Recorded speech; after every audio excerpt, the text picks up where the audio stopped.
Coming up today, as the so-called bribery list scandal snowballs, Prime Minister Lee Wan-koo categorically denies allegations that he was one of a handful of politicians who received kickbacks from a recently deceased businessman. Looking to cooperate despite their strained ties over historical and territorial issues, Korea and Japan will hold their first high-level security talks in more than 5 years this afternoon. Plus, boosted by the recent bull run in the local stock market, Korea's largest shareholders see their wealth soar to new heights. These stories and more coming right up.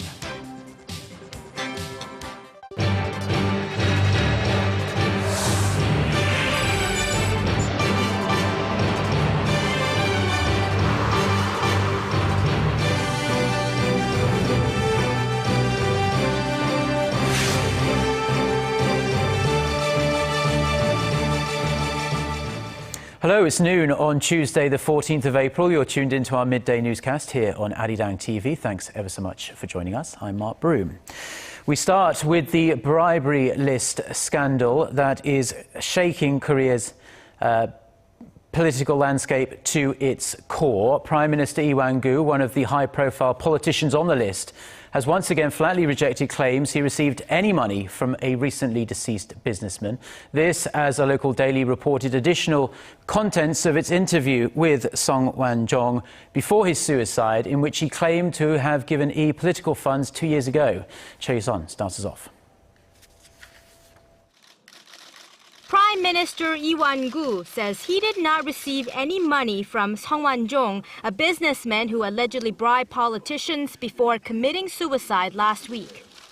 On his way to lead a cabinet meeting Tuesday, Lee also denied reports published in a local daily, the Gyeongyang Shinmun, in which Song claimed he delivered 30 million won, or some $27,000 to Lee before by-elections in April of 2013. The newspaper has an audio file of Song's interview. Song was found dead last Thursday carrying a list which named current and former politicians along with an amount of money beside each name. The Prime Minister was on the list, as well as the President's Chief of Staff Lee Byung-gi, but no specific amount was written beside their names. Asked about the Gyeongyang report, President Bak's spokesperson said there's nothing the presidential office can say and that it's time to wait for the outcome of the prosecution's investigation. President Bak on Sunday called for the prosecution to conduct an impartial probe according to law and principles. Having said he will cooperate with the probe, Lee may become the first prime minister to be questioned by prosecutors. The latest allegations have already dealt a blow to the administration, as the prime minister had personally declared a war against corruption. Ruling party floor leader Yoo Seung-min said his party will not protect anyone involved in corruption and that anyone suspected of corrupt acts, including the prime minister, should be investigated. The opposition party, meanwhile, called for the prime minister's resignation and for President Bak to postpone her South America trip this week. Choi Yu-sun, Arirang News. Now, the controversy over the bribery list scandal is casting a very dark shadow over the second day of a 4-day interpellation session at the National Assembly. Korea's foreign, unification and defense ministers, as well as Prime Minister Lee Wan-koo, who's in the eye of the storm, will answer questions on diplomatic and security issues posed by 12 lawmakers from both political camps.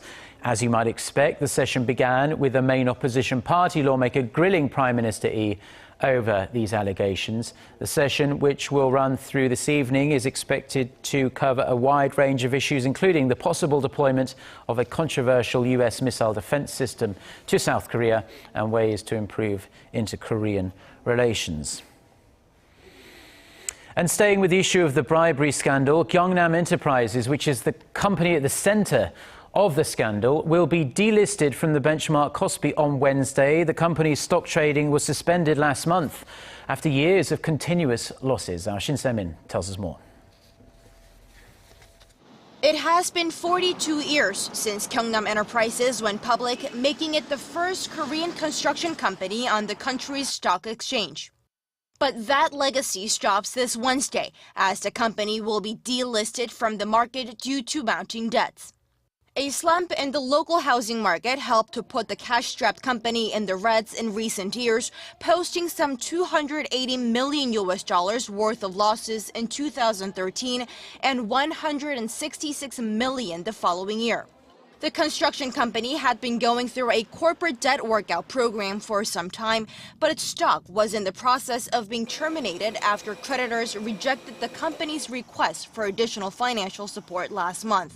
The company also failed an attempt to go into court receivership.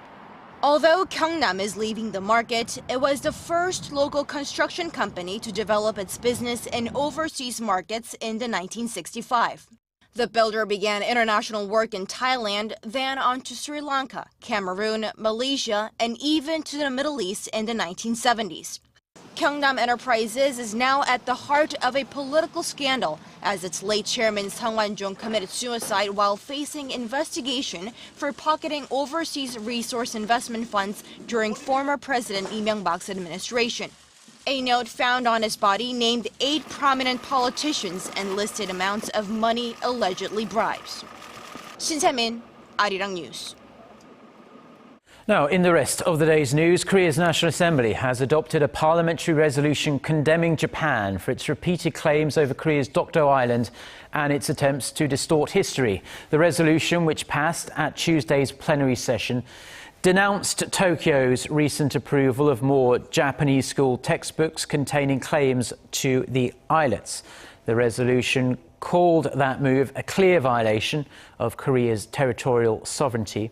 It also warned that already frayed relations between Seoul and Tokyo would be further impaired by Prime Minister Shinzo Abe's continued visits to the highly controversial Yasukuni War Shrine and Japan's refusal to take responsibility for the sexual enslavement of Korean women before and during World War II. Now, Korea and Japan are about to hold their first high-level security talks in more than 5 years. The so-called 2+2 meeting will be held at Seoul's Foreign Ministry this afternoon at around 3 p.m. Korea time, involving 2 senior defense and foreign affairs officials from each side. They will be led by Lee Sang-dok, Director of Northeast Asian Affairs at the Foreign Ministry, and his Japanese counterpart, Junichi Ihara. A broad range of regional issues are on the agenda, including the current status of security policy and cooperation between the two countries. Japan is also expected to explain the revised US-Japan defense guideline to Korea. These talks have been suspended since the last meeting back in 2009, late 2009, due to strained bilateral relations, as we heard, over historical and territorial issues. President Park says she hopes to increase cooperation with Hungary in persuading North Korea to change and choose a path towards development. Meeting with visiting Hungarian President János Áder on Tuesday, President Park said the North should realize it cannot develop with nuclear weapons and should take note of Hungary's successes once it shook off communism. Referring to South Korea's hosting of the World Water Forum this week, the Korean leader sought to work together with Budapest on tackling the global water shortage crisis. The two leaders also agreed to merge Hungary's advanced science and technology with Korea's manufacturing and production technologies to pursue innovation in IT, auto parts, and biopharmaceutical industries. Russia has lifted its ban on delivery of sophisticated air defense missiles to Iran. Officials say the delivery of the S-300 missile system could pave the way for further arms sales between the two countries. The Kremlin had signed an $800 million contract to sell Iran the missile system back in 2007, but the delivery was scrapped in 2010 after the United Nations slapped sanctions on Tehran over its nuclear program. Now, Moscow's latest move has drawn sharp criticism from Israel and raised US concerns as it comes as world powers continue nuclear talks with Tehran. An Israeli government official said Russia's lifting of the ban was a direct result of the recently inked framework nuclear deal as it helped legitimize Iran. An expert claims North Korean leader Kim Jong-un has not yet fully consolidated his power and is looking to borrow from South Korea's economic strength in order to stabilize the regime. This is according to Ken Gores, a senior North Korea analyst at the Center for Naval Analyses in the United States. In an interview with Seoul-based Yonhap news agency on Monday, Mr. Gores said this is why Pyongyang is refraining from launching major provocations against the South as it wants to improve inter-Korean relations. He also said that if the regime fails to bring in more money and buy support from within the regime in the next few years, Kim could start to lose his grip on power. Staying with North Korea, and April 15th, this Wednesday, marks the birthday of late North Korean founder Kim Il-sung. The regime usually uses this occasion to showcase its military prowess, but experts believe Pyongyang will probably refrain from such actions this year. Hwang Sang-hee tells us why. 3 years ago, fresh into power, young North Korean leader Kim Jong-un launched the Una-3 space rocket. The defiant attempt was a failure, but it was followed by the regime's largest military parade ever, showcasing nearly 1,000 weapons. The events had been organized to mark the Day of the Sun, the April 15th birthday of the young leader's late grandfather and North Korea founder Kim Il-sung. This year, with the date fast approaching, the regime remains relatively calm. North Korea's state-run media reported Monday that the military held a ceremony on Sunday to reaffirm its loyalty to Kim Jong-un ahead of the Day of the Sun. Experts don't expect any provocations from Pyongyang in the next couple of days. So I think there's a strong need for the regime, as well as for Kim Jong-un, to establish strong reputation as a strong leader who doesn't really care. I think Kim Jong-un has consolidated his power, so he has less of the need to show to the rest of the world who the leader is. Some say the next North Korean provocation will come just before the young leader's first overseas trip. That could be next month, when Kim is widely expected to travel to Moscow to attend the Victory Day ceremony, marking the 70th anniversary of the Soviet Union's victory over Nazi Germany. But not everyone thinks so. It will be against his own interest to launch another provocation that actually might make Putin look bad to the international community. So I think Kim Jong-un will try to behave in the best manners this time. Even if North Korea does test fire a missile, experts doubt that the regime will launch a long-range rocket. That would violate a handful of UN Security Council resolutions and further isolate Pyongyang from the international community. Hwang Sang-hee, Arirang News. Now, the stock market rally here in Korea is putting smiles on a lot of faces. According to local conglomerate tracker chaebol.com, 24 individuals in Korea currently hold more than 1 trillion won, that's roughly $910 million in stock assets. Among the beneficiaries of the Kospi's recent bull run is the owner of cosmetics giant Amore Pacific, Seogyeong-bae, whose company stocks have jumped nearly 54% since the start of this year alone, standing at roughly $8.5 billion as of Monday. He's number 2 on the list, though, after Samsung Group chairman Lee Wan-koo, who holds more than $11.2 billion in stocks.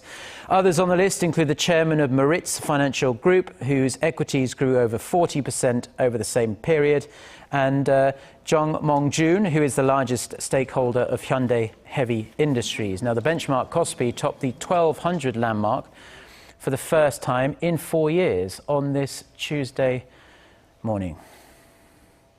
Now, an ever-increasing number of Koreans are communicating with their family and friends through social networking services. A Hanguk research poll of 10,000 internet users in Korea found that the usage rate of SNS surged from less than 40% in 2011 to over 70% last year.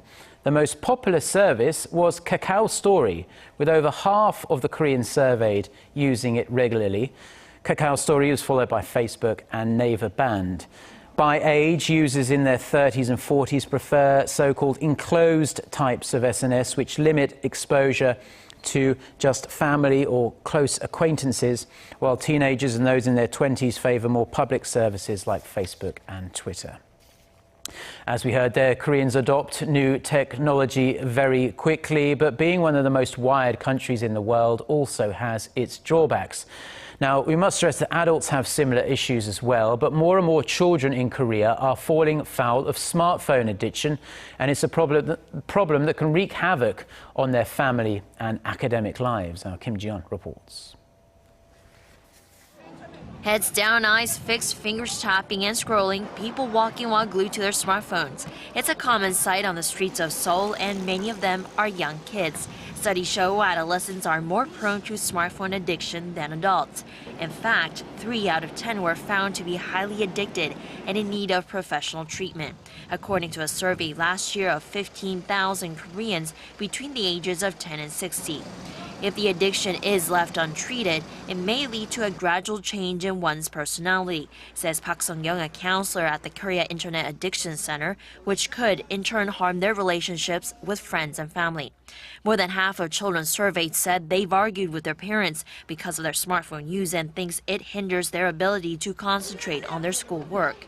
In response to this worsening epidemic, the Science Ministry and 8 other related ministries said they'll develop specialized school counseling programs to treat young addicts. The government is also providing up to $454 to cover treatment for children from low-income families. Parents who fear their child may be addicted can receive help from various public programs, like the Korea Internet Addiction Center, which provides consultations free of charge. Kim Ji-yeon, Arirang News. Well, those are the stories we have for you at this hour. For more of the latest, don't forget to check out our website, arirang.co.kr/news, and also do download our smartphone application. Enjoy the rest of your day. Goodbye.